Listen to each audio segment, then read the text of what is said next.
Hi,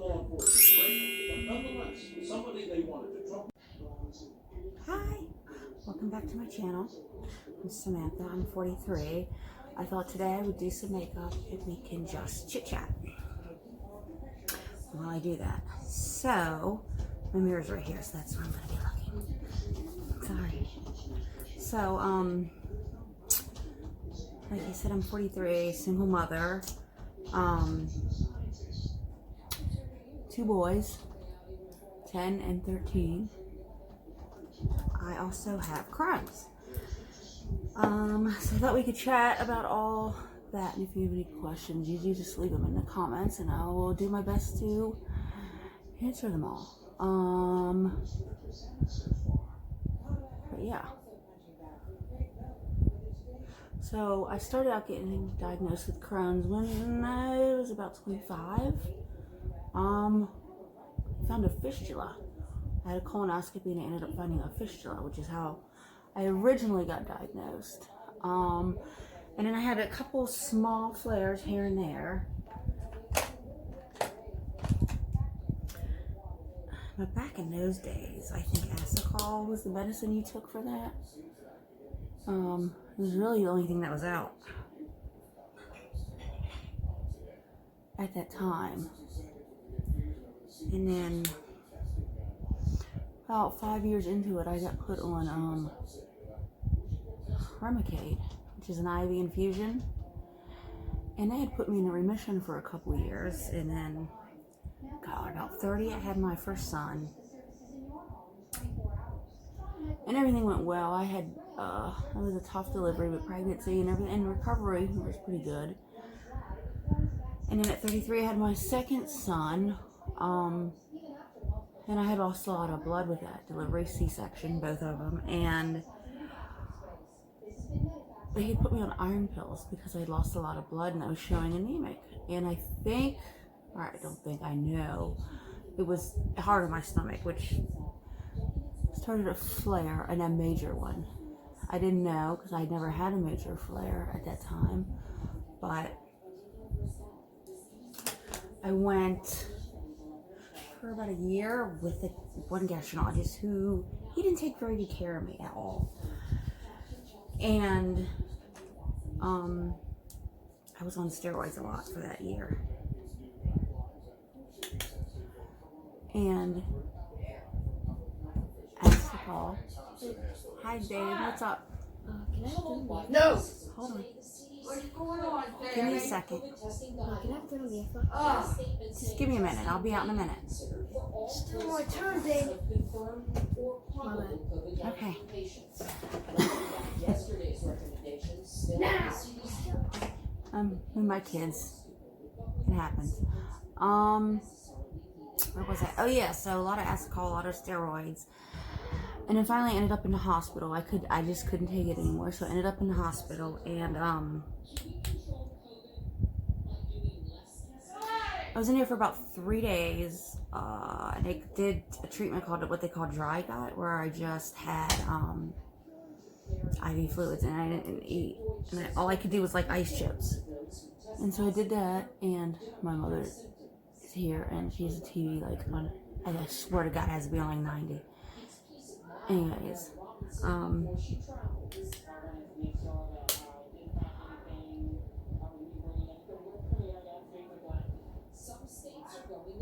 after I got out, I was fine for a little bit, and then about 4 months later, it started up again. I back into the hospital for another 3 days with the same treatment. That worked, you know, and then home again. I think I remember the second time I was in the hospital. I remember watching the royal wedding on TV. And then about 5-6 months I was okay, and then another flare, and this was the big one. I was throwing up. I mean, and I guess we might as well discuss it. I couldn't have bowel movements. The pain was unbearable. And I've had labor pains, and I would say this is worse, way worse than any labor pain I've ever experienced. But hold on a minute. I can't.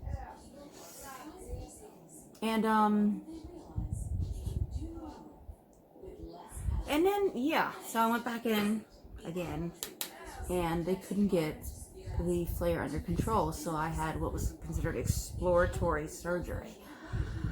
And I had 16 inches of my large and small intestines removed. And I was sent home after about a week in the hospital. And I had thought, oh great, this will be like, is they cut out the Crohn's part of my intestine. So I thought, oh good, I'll get to be normal. And yeah, I don't think there's no such thing as that, to be honest with you.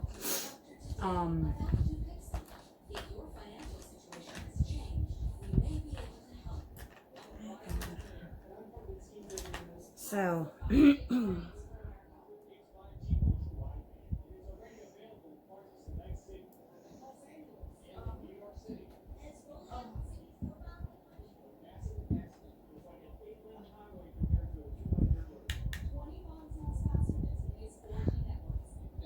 I went home and I was okay.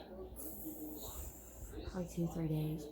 But I noticed weird stuff happened to me at home. I had this like massive diarrhea. It was massive. It was bad. And I kept telling them, something's wrong. Every time I would look down at my calves, they just looked funny to me. They looked skinny. I was like, something's wrong. And they're like, no, you're fine. And nurses are like, everything's fine. So, the third day after I'd been home, I started having these really sharp pains, and it was bad. So I was like, call the ambulance. So they did, and I get to the hospital, and they're like, you have a perforation. So I had to go in for another surgery to have that repaired. When I wake up from surgery, I had a what they call as a wound vac, and that was lovely. They told me I had to have that until my incision on my stomach had healed. They were using that to heal it so that there was no infection. And I was like, okay, fine. At this point, what choice did I have? It was either that or get a colostomy bag. So I went with it, and when I got, I'm trying to remember, something had happened where I guess from the time of my first surgery till I was ready to get released at my second surgery, I had lost a bunch of weight. I was down to like 90 pounds. And then I noticed when I went home, my freaking hair started to fall out. So they put me back in the hospital, gave me, oh God, what's that thing in your arm? Not a port, but oh, I can't remember. Give me a sec, it'll come to me as I'm talking. But they gave me that, and I had IV infusions through that. I couldn't eat for 5 weeks. And they were giving me lipids and vitamins and all this stuff, and I had a nurse that came to the house, changed all my bandages, and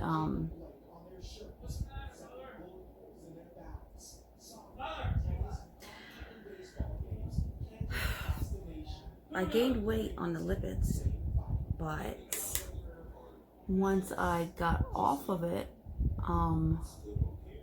they took the thing out, which I still can't remember the name of it. I was on TPN, is what the IV stuff was, and I gained all my weight back. But as soon as I went to the hospital, and they took me off of it, I lost the weight again.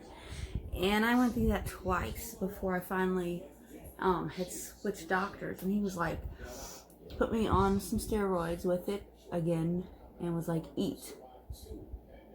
So it's about 3 months later, and I'm eating with getting the lipids again. And a PICC line is what this was called that I had. Sorry, it took me that long to figure it out.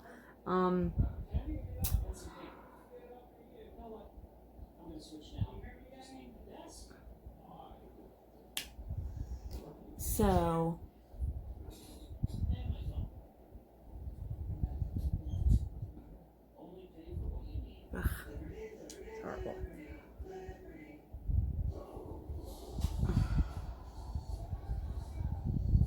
the second time, or the third time, yeah, I'm sorry, I'm losing track of thought. There was so much that had happened.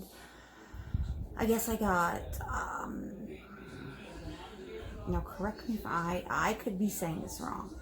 I got sepsis, septic. I'm screwing it all up, but I got that from my pick line. And so I went back in the hospital for another week for some IV treatments. But when I came home, I had to, take antibiotics at home, and they got that cleared up. But I still had, to deal with all this Crohn's business. So I was okay weight-wise. I was finally able to maintain my own weight. But it was hell. It was hell to do that at home without the lipids and the TPN and all that. I had to literally consume almost 3,000 calories a day just to maintain the weight I'm at now. Now I've gotten my body to the point where I don't have to do as many calories. But it was a freaking hell of a journey, man.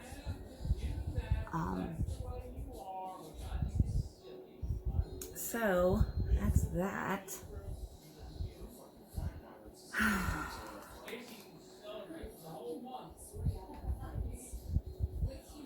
I don't know. It was just a whole weird experience.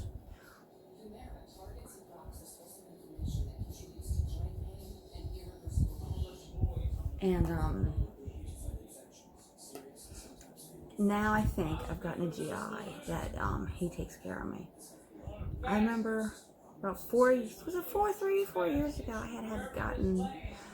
I was in bed one night and I was fine, but I had gotten this sharp pain. And now I thought it was my C-section scar, because that was right where the pain was, but it was super sharp. I mean, it dropped me to my knees. And I remember coming upstairs and being like, somebody call the ambulance.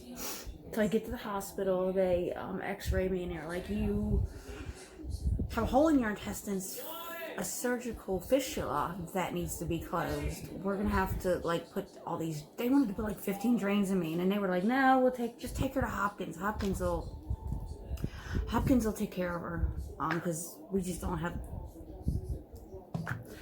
I guess, whatever they needed there to take care of me. So I go to Hopkins, and Hopkins puts one drain in, and they did pretty good up there managing my pain, because that was my God, it was a lot of pain I was in. So I'm sent home for about 2 weeks with this drain. During that time, I didn't eat, because I was, you're hurting, you don't want to eat. And so I dropped back down 90 pounds. So this time I did have the help of TPN, and all my doctors and my team was like, you have to eat on your body has to learn how to fix itself. You have to recover. We cannot do that, because I was begging for it. I was like, I'm gonna die. I'm so skinny, I'm gonna die. I was scared. I don't know how people want to be that skinny, but I'm so sorry for them. Because it's not fun. Your bones hurt, you're cold. I didn't enjoy it at all. My nose is messed up, something terrible. I'm not picking my nose, I swear. It's dry skin right here. It's peeling. I don't know if you can see it.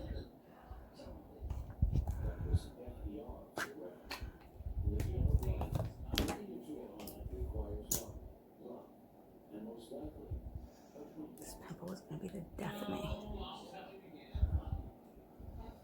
So I put myself back on my high-calorie diet, and it worked. I gained my weight back. I got my drain out.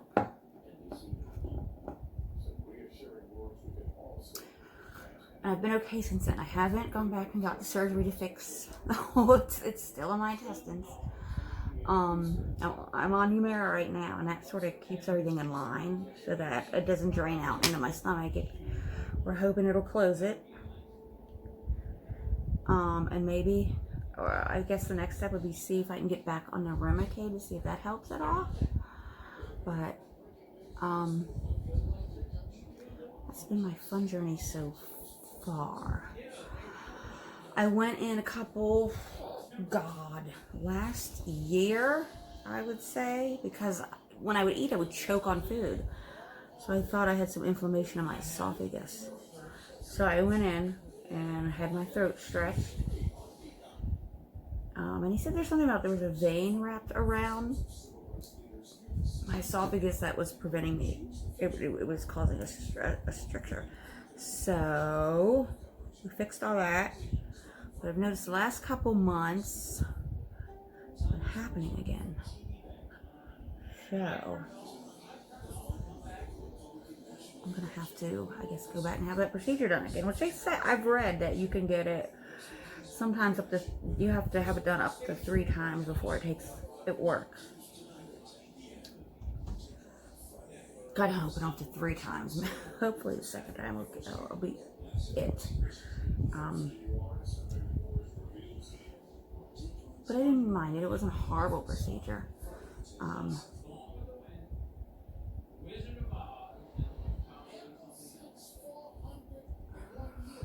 I did get the news that I am in, I guess, partial remission. Because there's no inflammation in my intestines. That's what my last colonoscopy showed. But all that, going through all that, that was scary as shit. I mean,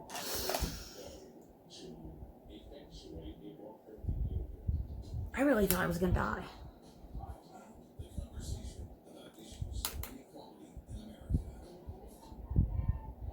I don't know if that's working. Can you see that?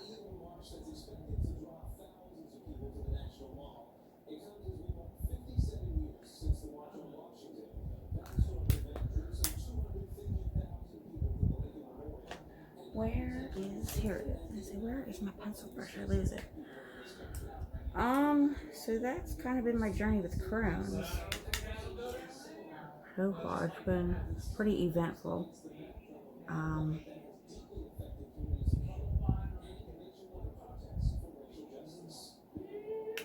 However, I have never in my life met somebody else with Crohn's, and so I got into the support group. Because during all this that I went through, the surgeries and the recovery and the PICC line, and nobody ever tells you the emotional toll it takes on you, the anxiety, the crippling anxiety, the constant fear that you're going to die. Nobody ever talks about that. Doctors don't warn you about it. To be honest, I don't even think they know like how intense it is, but it's definitely there. And it's freaking terrifying, man. So, oh God, where is my brush?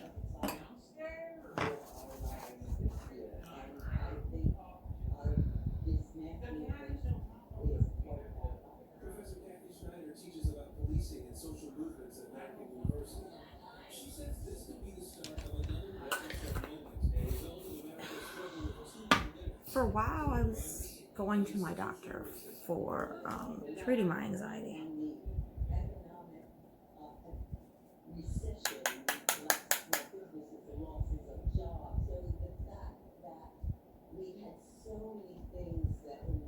Because nobody does. Nobody freaking tells you how much it sucks. It's just hell. It's hell. But you learn how to fight, man. You do. You learn how to fight. You learn how to... Because I never... I mean, I've had a couple surgeries before that, like simple ones. Like I had my gallbladder removed, which was laparoscopic, so it wasn't, you know, like an actual surgery. Now, from this, I have a freaking 6-inch scar.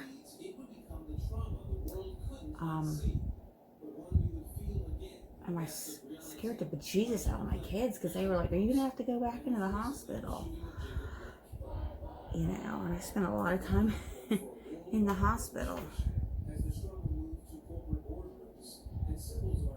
And as you can imagine, it did. It scared the bejesus out of them.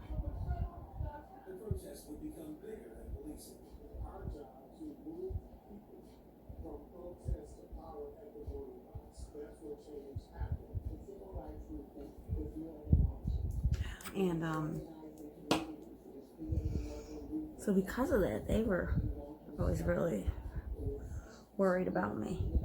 And to this day, like, it happened the other night. I was eating chicken for dinner and I choked on it, and it just gets stuck like right in here, and it just does not go down. So they were worried. They were like, I was like, next time it happens, because I couldn't breathe. And this is the worst one I've ever had attack of that.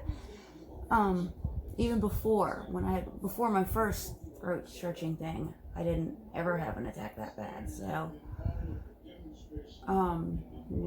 my son this time, he was like, next time this happens, I'm calling an ambulance. And I was like,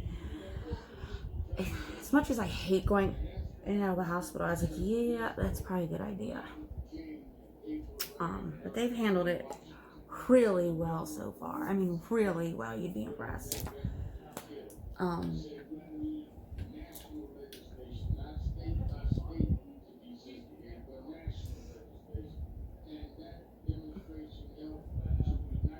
And yeah, that's the fun I've had.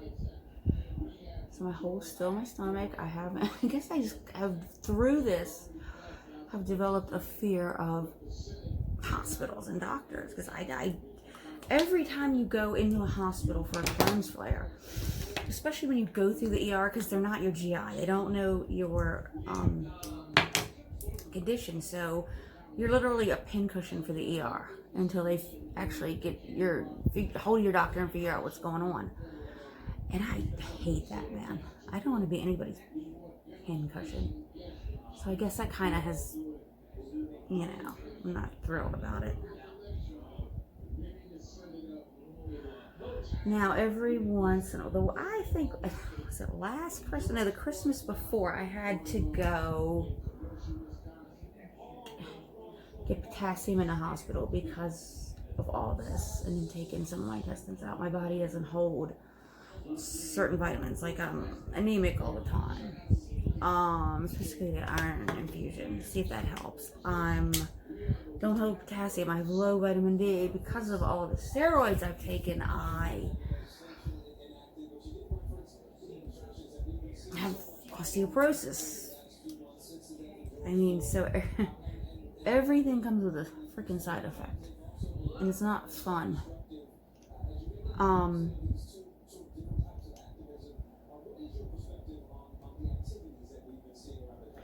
And then with this Humira, I am tripping on these side effects. Have y'all seen that one? It's like cancer, heart disease.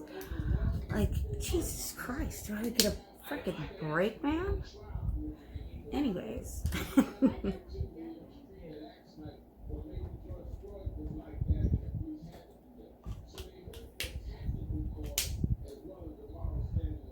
It just doesn't end. So, I kind of started this YouTube channel because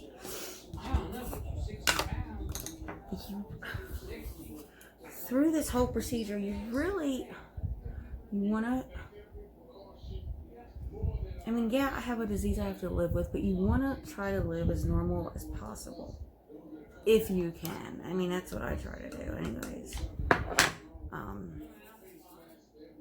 Because if not, you'll lose your freaking ever-loving mind on it.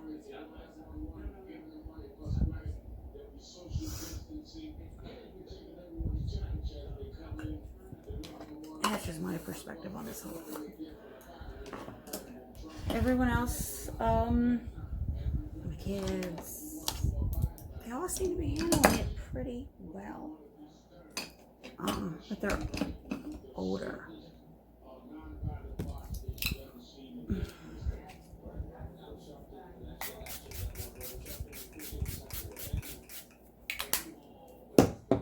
It smells so freaking good. Oh, where is lost my eyelash curler? Here it is.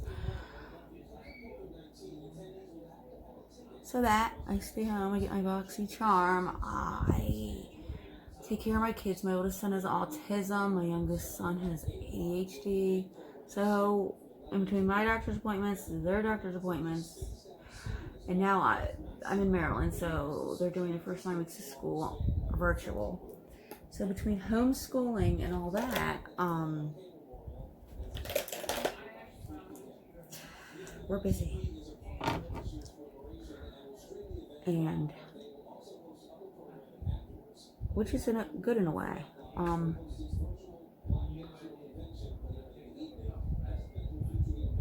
Because it keeps anxiety away. You know, when you're busy. It really does. Help me anyways. I know everybody deals with that differently.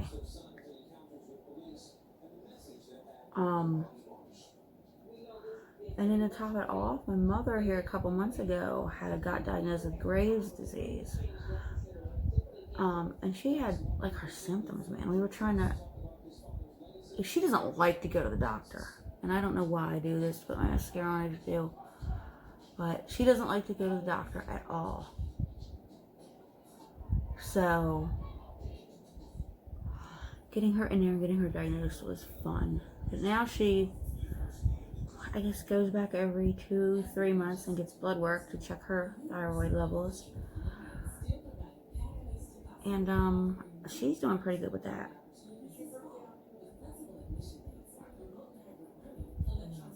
But that's been all fun. I'm also trying to find different things to do. You know, different crafts, stuff to keep myself busy.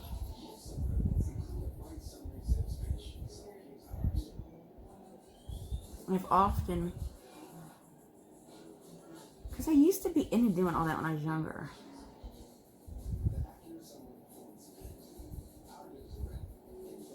Like, I used to be good at crocheting too, but I don't know if I can get into that right now.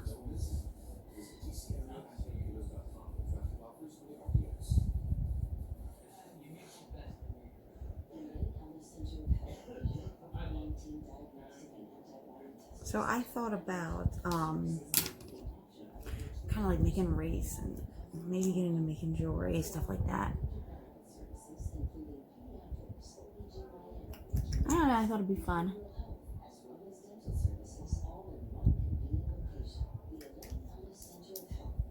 I get BoxyCharm, but I am also looking for another subscription box. So if you guys know any, drop them down in the comments. Because that would be awesome.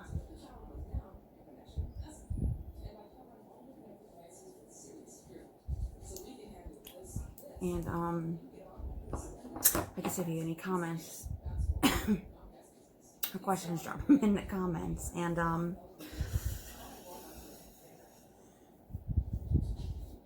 if you're going through anxiety, depression, you have Crohn's or anything, hang in there. There are better days ahead. I wish you guys well. Please like, subscribe. I would really appreciate that. And I'll see you in my next video. Bye.